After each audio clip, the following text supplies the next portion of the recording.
16व्या शतकात सारा इतिहास बदलून गेला. गोव्याच्या भूमीत पोर्तुगीज सत्ता आली. सात्विक जीवनशैलीला सुरंग लागली, मंदिरे उद्ध्वस्त होऊ लागली. सांकवाळचं हे मंदिरही त्यातच येतं.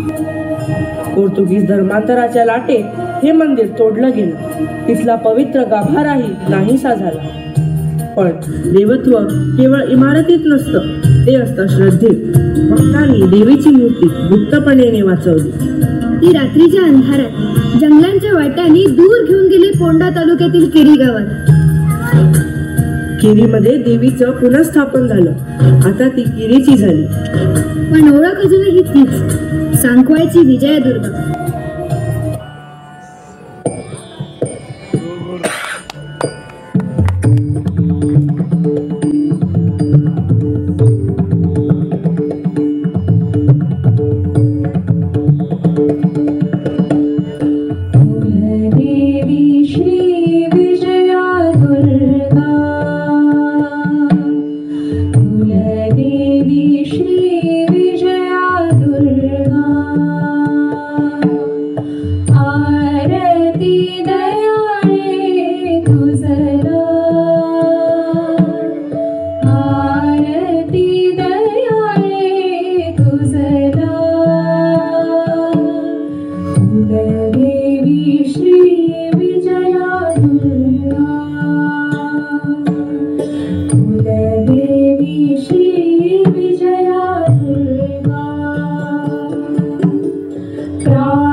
जय हो महादेव आणि अंबा पार्वती. मला एक शंका आहे, कोणती स्त्री सर्वश्रेष्ठ या सृष्टीत?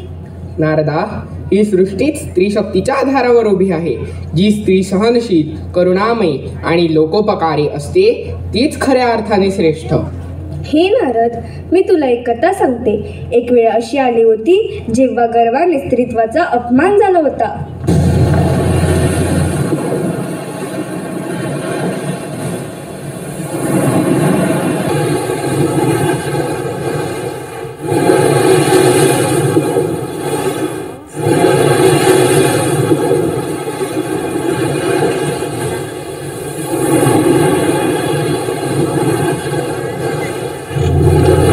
समुद्रातून उत्पन्न झाले. मी इतकी दिव्य आहे की शंकर पत्नी सुद्धा होईल. अरे देवा, तू मला स्पर्धक मानतेस. मी तुला श्राप देते की तू आपल्या स्त्रीत्वाची शक्ती गमावशील. माते, मला क्षमा कर, माझी चूक झाली.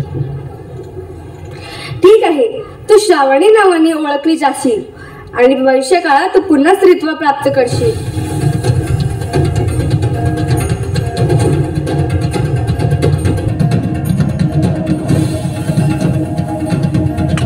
माते, आजच्या काळात पतिव्रता स्त्रियांना फार कमी महत्त्व दिलं जातं.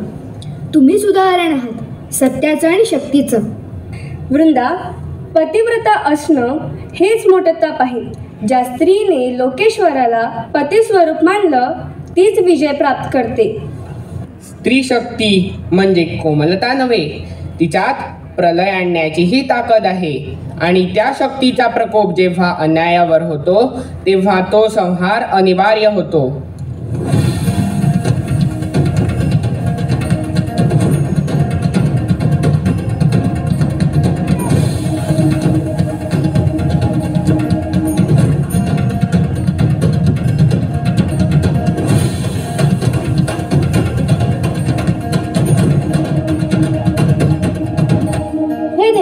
आमच्यावर एक राक्षस काल केतू 11-11 अत्याचार करत आहे. गाय, स्त्रिया, ब्राह्मण कोणीच सुरक्षित नाही. आम्हाला वाचवा देवी, आम्हाला वाचवा. घरदार जाळलं, मुलं पळवली, नासधूस केली. तो अमानवी आहे देवी, कृपा करा. या अनाचाराचा अंत मीच करेन.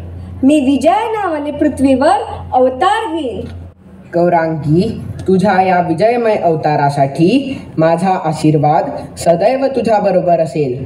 संहार कर आणि पुन्हा धर्म स्थापन कर.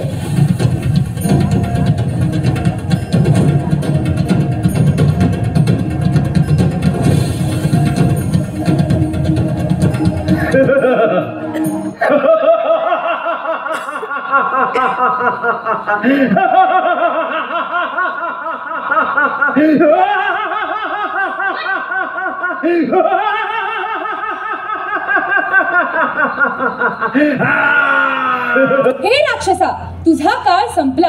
स्त्रियांचा अपमान करणाऱ्याचं जीवनच संपायला मी आले.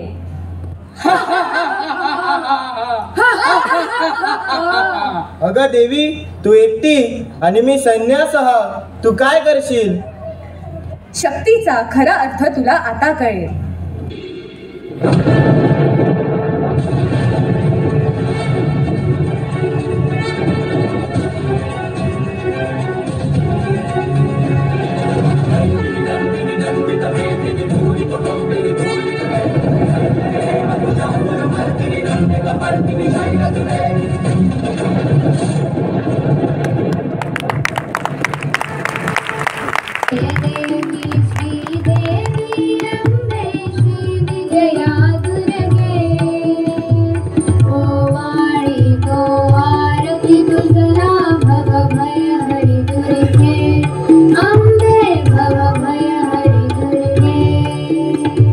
कृपानिधी तू तव रूपासी ना